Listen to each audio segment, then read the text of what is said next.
nagsalubong po yung Alatatabang. May tawag po kami dito sa Bataan niya, ma'am, sir. Ano? Alabang po. Kaya ba may alabang? Combination po ng Alatatabang. Oh, talaga. Ito po yung nagsasalubong, ma'am, sa ating pier. Okay. At siya naman ating batis pool. Tinutulad siya sa sapa, kundi man po batis. Kaya po may mga bato yan. At pag naligo kayo dyan, ma'am, sir, may bonus po yung mga bato na yan. Libre pang hilot pa kayo dyan, ma'am, sir. Yes, ma'am, kakaskas-kaskas nyo lang po kayo dyan, ma'am, sir. Pwede maligo po kayo bato dyan? na naayon po sa inyo mga ligo. Okay. Ako yung ating batis pool. Opo, ma'am, sir, susunod na ba ating Casa Hain Uno from Hain, Nueva Ecija?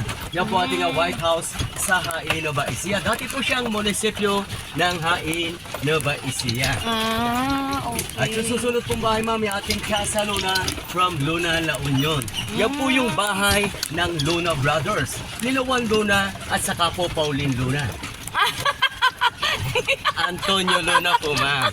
At ma'am, dyan din po ang dalawang klase ng alipin, ma'am.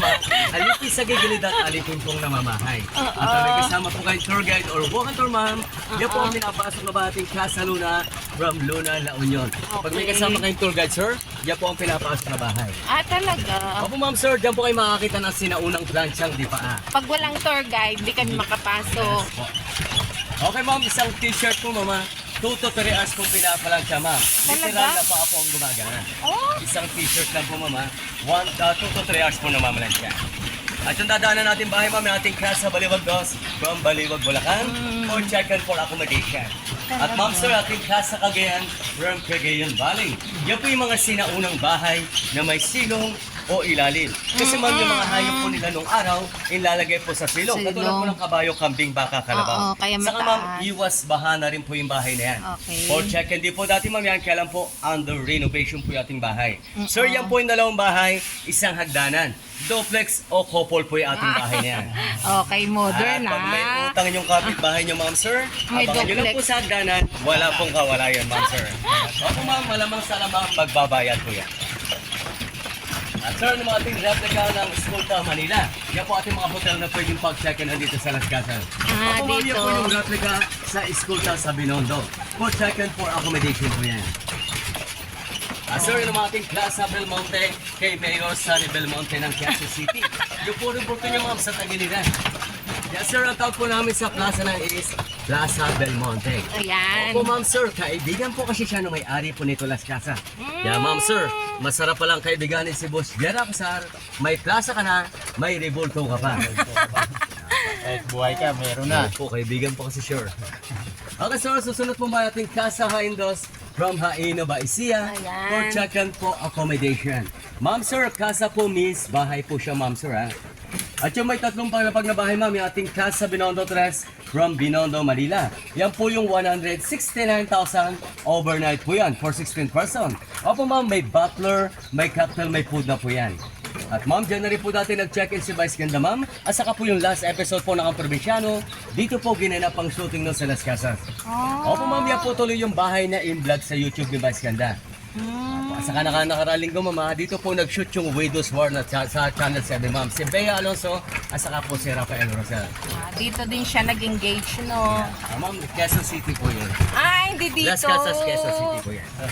Okay. At may kasama kayong tour guide or walking tour, ma'am. Yan po ang pinapasok ng ating Casa Binondo 3 at ating Casa by Santina. Kaya lang po, ma'am, occupied po yung ating Casa Binondo 3. Talaga? Di ba, ma'am, sir, na makamura po yung bahay na yan?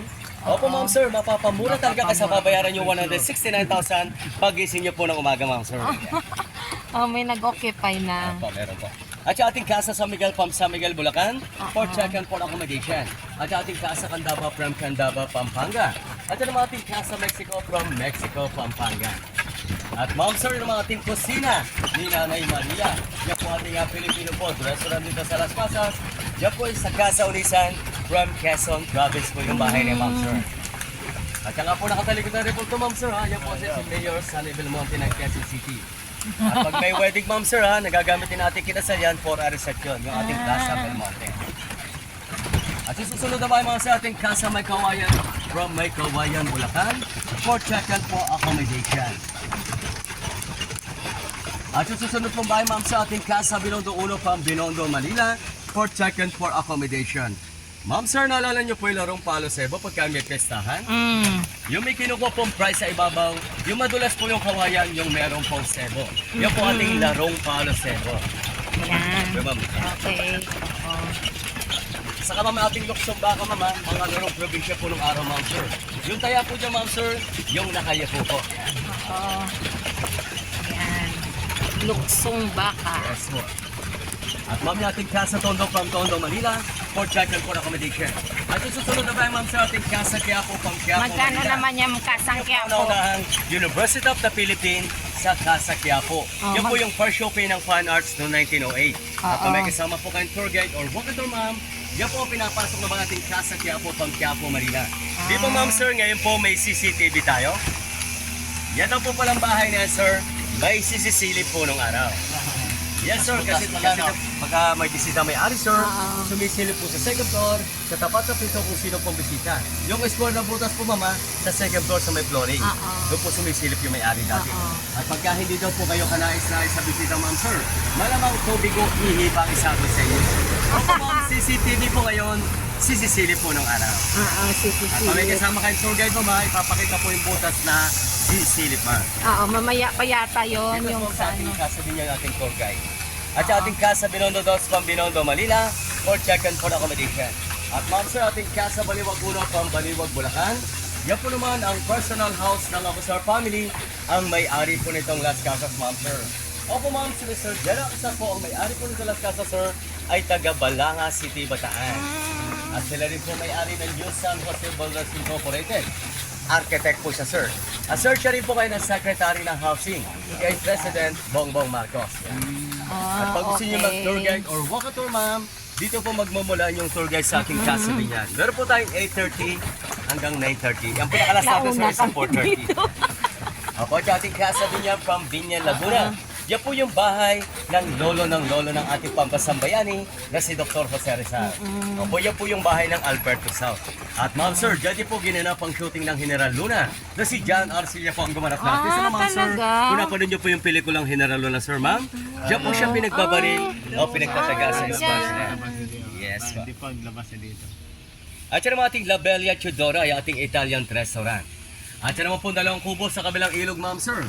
Yung po ating Casa Maranao from Marawi City, Mindanao. Ayan. Yan po yung mga bahay ng Dato as Sultan nung araw, ma'am sir. Ang tawag po namin sa bahay na yan, ma'am, is Torogan House. Torogan House. Opo, ma'am sir. Pag gabi na daw po kasi, Totorogan na po yung house. Yes, ma'am. Yes, sir. Yun po talagang tayo yan, Torogan. Gusto niyo ba magpa-picture, ma'am, sa harapan nating simbahan? Pwede naman po. Yes po. Yan po ating St. Joseph Cathedral. Ah. Yan po naman ay 6341 sa original. 20 na naman po ay ang replica. At ma'am sir, ito ang ating sinaunang daan, ma'am sir, ating cobblestone. Ganyan na po mula ang daan ng araw, ma'am sir. Opo, bagamat matagtag po yung ating cobblestone, yung ating daan, yan po ating free body massage sa Kalesa, ma'am sir. Opo ma'am, ganyan daw po pala ang daan ng araw, ma'am sir. At saka ma'am yung transportation po ng araw, ma'am, Kalesa. Kalesa. Yes po. At saka Dapat ating marunong ka tagpuan rin ng kumanta Kalesa ng po. ano, ng Kalesa. Alam mo ba yung kantahin? Hindi po. Mapapasto, di alam mo dili. At yung ating tagpuan na gazebo sa gitna ng ating ilog mga pang may wedding at saka prenup, nagagamit natin grasa dyan for picture. Yung ating tagpuan na gazebo. At yung ating mga Okay. restaurant, mama, sa third floor po niya may museum, pwede niyo pong pasyalan.